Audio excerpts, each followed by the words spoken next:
Parliament ఎన్నికల సందర్భంగా వనపర్తి జిల్లా కిలగనపురం మండలం ఉప్పర్పల్లి సోలిపూర్ గ్రామాల్లో మాజీ మంత్రి సింగిరెడ్డి నిరంజన్ రెడ్డి ఎన్నికల ప్రచారం నిర్వహించారు. ఉపాధి హామీ కూలీల వద్దకు వెళ్ళి కారు గుర్తుకు ఓటేయాలని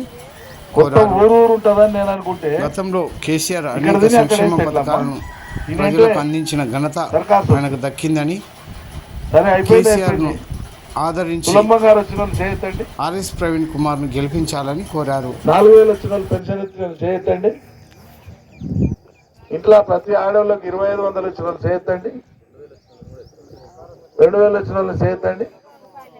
కేసీఆర్ ఇచ్చిన 2000 గతి కదా. కాదమ్మా, నాకు తెలియక అడుగుతా. అమలు గాంధీ 100 చెప్తే అవి అయితాయని ఎట్లా అనుకుంటుంది? నాకు అదొక్కటి అర్థమయ్యేటట్టు చెప్పండి. నాకు అర్థమైతే రోజు ఆలోచిస్తా. ఏదైనా ఒక మాట చెప్తే అనుమాన పడతాం మనం, ఇది అవుతుందా మస్తు చెప్తున్నట్టాం. మరి ఇన్ని చేసిన కేసీఆర్ సర్కార్ని వదిలిపెట్టి వాడు 420 అబద్ధాలు చెప్తే అవి ఎట్లా నమ్మిండ్రు, ఎట్లా నమ్మబుద్ధి అయింది అని ఇప్పటికి అర్థమవుతుంది. నాకైతే అర్థమవుతలేదు ఎందుకు నమ్మాల్సి వచ్చిందో. చెప్తే లోపం ఏడుందో తెలుసుకుంటాం మేము కూడా. ఇక ఊరికే జనానికి ఏం పని చేయొద్దు, కొత్తగా నేర్చుకోవాలి. ఇప్పుడు ప్రభుత్వం ఏం పని చేయొద్దు, ఎలక్షన్లు వచ్చినప్పుడు ఒట్టి అబద్ధాలు చెప్పి డబ్బులు ఇప్పించుకొని గడిపేస్తే అయిపోతుంది. అదే మంచిది కదా. ఏమ్మా ఏమన్నారు?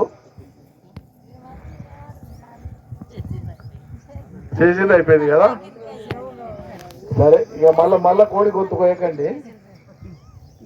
ఏమ్మా ఇప్పుడన్నా కార్కేస్తారా? ధైర్యంగా చెప్పండి, ఏదో మాట చెప్పండి, గట్టిగా చెప్పండి. సరే, నేనేం మిమ్మల్ని చిన్నపుచ్చుతలేదు, కానీ మీ ఒక ఊరు కాదు, తెలంగాణ అంతా అట్లే అయింది. ఏమవుతుందంటే మనుషులకు దినం నెమ్మదిగా తింటుంటాం అనుకో. ఓనాడు పప్పు, ఓనాడు పుట్టికూర పప్పు, ఓనాడు టమాటా కూర, ఓనాడు ఆలుగడ్డ కూర, ఆదివారం వస్తే చికెను, ఇంకోనాడు మటను, ఇంకోనాడు ఊరుకోడి, ఓనాడు బొడ్రాయని, ఓనాడు పోషమ్మని, ఓనాడు మొగాయనకు బుద్ధి పుట్టింది పొద్దుమొక్కలని రకరకాలుగా తినుకో అలవాటైనాక అన్ని రుచులు తెలిసినాక నాలుకకి ఏమవుతుందంటే సప్పిడి పోయినట్లయితుంది. ఇక ఊకి ఇవన్నీ తిని సప్పిడి పడినట్లయితే ఇప్పుడు గుడ్డు కారం తిందాం, లేకుంటే ఎల్లిపాయ కారం తిందాం అనిపిస్తుంది. కేసీఆర్ అన్నీ చేసినాక గుడికారం తినాలనిపించి కాంగ్రెస్ తెచ్చుకున్నట్లు దిక్కుమాలి. అంతేనా?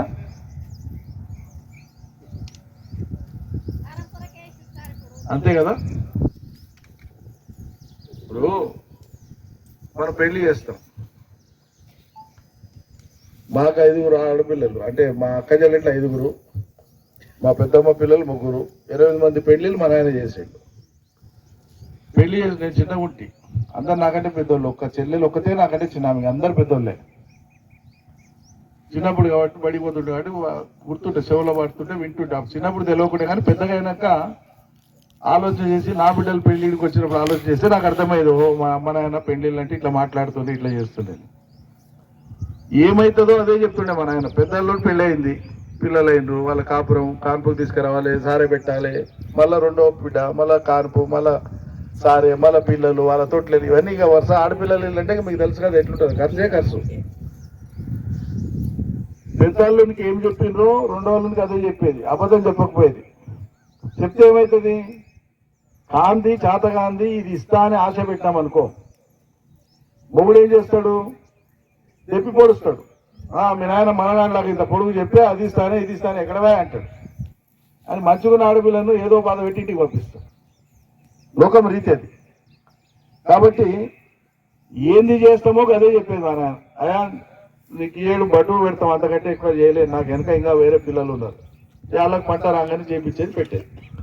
బట్టల కాడికే పెడతాం అనేది పెట్టేది.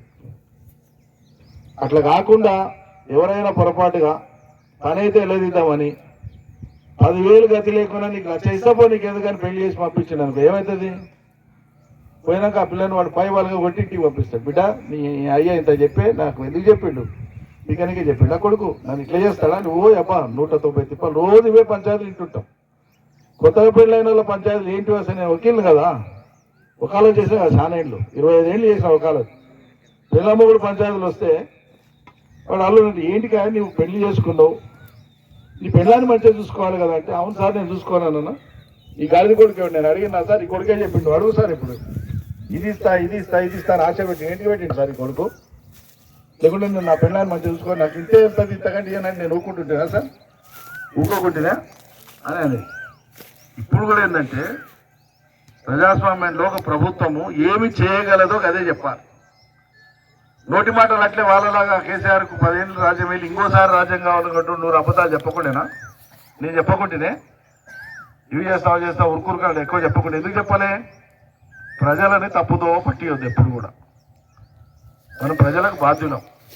ప్రజలందరికీ అన్ని విషయాలు తెలియదు. తెలిసిన వాడే నాయకుడు. ఈ నాయకుడు అనేవాడు అబద్ధం ఆడకూడదు. నాయకుడు అనేవాడు ప్రజల్ని నడిపించాలి, తోవ చూపించాలి, బాట చూపించాలి, ఇది బతుకుదొరు మార్గం అని చెప్పాలి, తెలియని వాళ్ళకి నచ్చ చెప్పాలి. కానీ తెలియని జనాన్ని మోసపుచ్చి వాళ్ళకి అవగాహన లేదు, అమాయకత్వాన్ని వాళ్ళ మంచితనాన్ని వాడుకొని ఇష్టమున్న అబద్ధాలు చెప్పి అధికారంలోకి రావడం అంటే ప్రజల్ని మోసం చేయడం, వంచడం. ఇక నేను దానికి బాధపడుతున్నాను. ఓడిపోయినందుకు ఓట్లు రానందుకు బాధపడతలేదు. మీకు విషయం తెలియాలి. ఈ పార్లమెంటే నీకు అయిపోతుంది, ఇంకా 4 రోజులు అయితే అయిపోతుంది. రేపు కూడా మళ్ళీ 4 గంటలకు ఎన్నికలు వస్తాయి, మధ్యలో కూడా వేరే ఎన్నికలు వస్తాయి. ఎదుటివాడు ఏదైనా చెప్పినప్పుడు అవును ఇది అవుతుందా కాదా ఎట్లయితుంది నువ్వు చెప్తున్నావా ఏ పద్ధతిలో అయితే అడగాలి కదా. పోయినంతకాలం అట్లా గుడ్డల్లాగా ఇనుకుంటూ పోయేదేనా, చెడ్డల్లాగా ఇనుకుంటూ పోయేదేనా? దయచేసి ఆలోచన చేయండి. అందుకే మీకు దండం పెట్టి ఒకసారి గుర్తు చేసి విషయాలు చెప్పుకోదామని వచ్చిన మీ అందరికీ నమస్కారం. పొరపాటు చేయకండి. నేను సోలిపూర్ అంటే చాలా ప్రేమగా ఏం కోరితే అది చేసిన. ఇక మరి మీరు ఇప్పుడన్నా నా గౌరవాన్ని నిలబెడతారని చెప్పి తప్పకుండా కొట్టలేరు కొంతమంది. చూస్తున్నా ఎవరెవరు కొడుతున్నారు. నమస్కారం అందరికీ, నమస్కారం. పేరు పేరున నమస్కారం మీ అందరికీ. పోయండి మరి ఇప్పుడే నంబర్ పోయారా ఇంత మాట్లాడినాక కూడా పోయారు? లేదు, ఎవరితో లేదు అబ్బాయి. Okay okay. వచ్చి జై తెలంగాణ. కారు గుర్తుకే కారు గుర్తుకే అది కడియండి. ఎండ కాదు, మోడల్ బ్యాలెటా? నంబర్ 1 అమ్మా. బ్యాలెట్ లో నంబర్ 1 ఉంటాయి. 2 డబ్బాలు ఉంటాయి. 2 డబ్బాలలో కూడా మీరు చూడాల్సింది ఏంటంటే పైన కారు గుర్తు ఏడుందో చూడండి, పైన ఉంటుంది నంబర్ 1 ఉంటుంది. అయితే ఒక డబ్బాలో 16 పేర్లు, ఒక డబ్బాలో 3 పేర్లే ఉంటాయి. 3 పేర్లు దాంట్లో ఒకటి ఉండదు, కారు ఉండదు. ఇటువంటివి 2 ఉంటాయి. రెండిట్లలో ఈ కారు గుర్తు కనిపించేది ఏది ఉందో చూసుకోండి. మేడం పైన ఉంటుంది. మీరు ఆల్రెడీ ఓటేసే వాళ్ళే, అనుభవం వాళ్ళే కాబట్టి కారు గుర్తున్న దాని ఎదురుగా ఈ బటన్ మీద ఒత్తడమే. అంతే మనం చేస్తాం. గుర్తు మాత్రం ముందు చూసుకోండి. ఇది కారు గుర్త కాదు. చదువు వచ్చిన వాళ్ళకి పేరు ఉంటుంది ప్రవీణ్ కుమార్ అని. అక్షరాలు చదవలేనటువంటి వాళ్ళకు గుర్తుంటుంది. క్యాండిడేట్ గుర్తుకుంటుంది. ఇదిగో క్యాండిడేట్ ఈయన ఇట్లుంటాడు, డాక్టర్ ఆర్ఎస్ ప్రవీణ్ కుమార్ అని పెద్ద IPS ఆఫీసరు. పేదల ఇళ్ళకెళ్ళి వచ్చినాడు. చాలా పేదరికం నుంచి వచ్చి పెద్ద చదువులు చదువుకొని